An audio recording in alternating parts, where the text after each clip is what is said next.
juridique avec Stéphane Beaulac, il est professeur titulaire à la faculté de droit de l'Université de Montréal. Monsieur Beaulac, bonjour. Bonjour, M. Auger. Dans le cas présent, le port du niqab lors de cérémonies de citoyenneté, disons ce que c'est, ce que ce n'est pas, est-ce que c'est une affaire qui touche la liberté de religion? Non. C'est des suites de l'adoption d'une directive. Alors, autre chose que ce n'est pas une loi ni un règlement.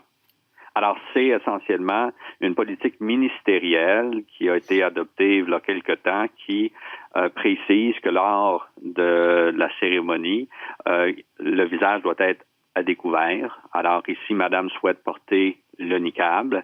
Elle s'est pourvue devant la Cour fédérale pour casser cette directive et ce qui a été confirmé hier, c'est la décision de première instance. Alors jusqu'à maintenant, on a unanimité de la part des tribunaux que ce n'est pas possible d'ainsi imposer cette interdiction. Pourquoi? Parce que c'est pas la charte qui l'interdit, la charte canadienne, c'est pas la liberté de religion qui font évidemment, qui fait cet aspect, les choux gras des conservateurs, on l'entend depuis hier et encore une fois ce matin, c'est en raison du fait qu'il y a un conflit avec la loi applicable.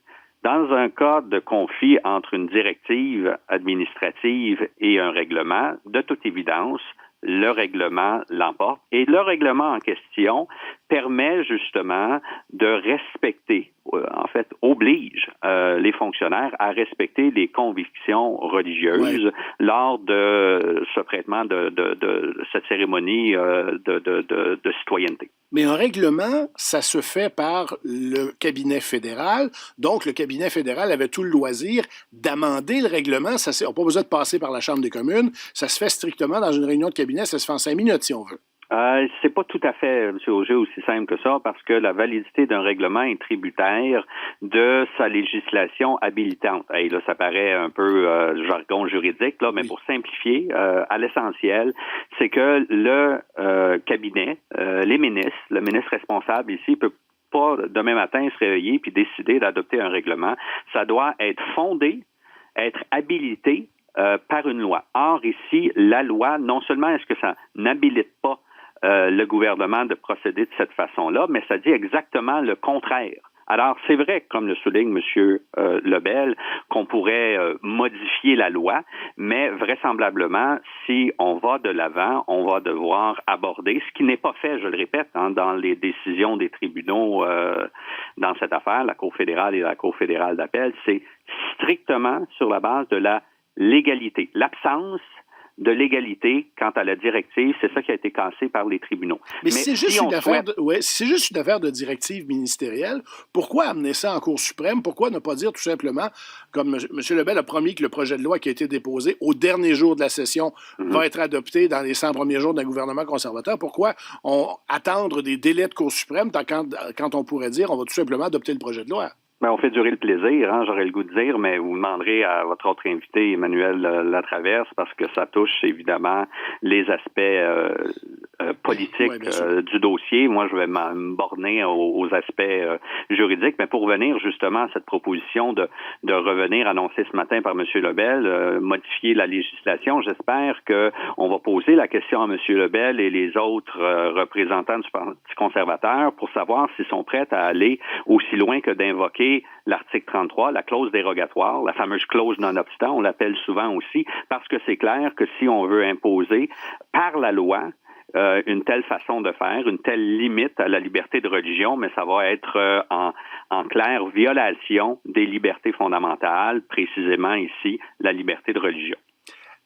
Toute cette question-là a rebondi ce matin à l'Assemblée nationale. Il y a une motion de la Coalition Avenir Québec qui demandait que le gouvernement fédéral interdise le port du niqab lors des cérémonies de citoyenneté. Mais à Québec, on veut passer une loi qui dirait les services publics doivent être donnés et reçus à visage découvert. Est-ce que c'est beaucoup plus large, évidemment, que le simple port du niqab lors d'une cérémonie d'assermentation. Mais est-ce que cette loi-là, si elle devait être adoptée par l'Assemblée nationale, est-ce qu'elle aurait de la difficulté à passer les tests constitutionnels? Alors, écoutez, je ne spéculerai pas sur le projet de loi qui est même pas encore présenté en première lecture, mais je dirais ceci, M. Auger, c'est qu'il faut toujours faire bien attention pour bien cerner le contexte factuel, les faits. Dans le dossier qui a été confirmé en appel hier, c'est pas une question de visage découvert pour fin d'identification ou de sécurité. Madame, sauf erreur, là, s'est même prêtée à l'exercice de se faire identifier pour être certain qu'il n'y a pas d'erreur sur la personne. Ça, c'est déjà fait. Ça, c'est déjà fait. Qu'est-ce qui est dans les projets à Québec, c'est de justement limiter les cas de port du niqab et autres voiles qui empêchent l'identification des personnes pour fin justement de sécurité, d'identification. Ça, à mon avis, il y a de la jurisprudence dans ce sens-là. Ça peut passer le test des chartes canadiennes et québécoises. Bon. Donc, ce que ça pourrait faire l'Assemblée nationale et qui est quelque chose de beaucoup plus large que strictement pour une cérémonie, a des chances d'être acceptable à la Cour suprême.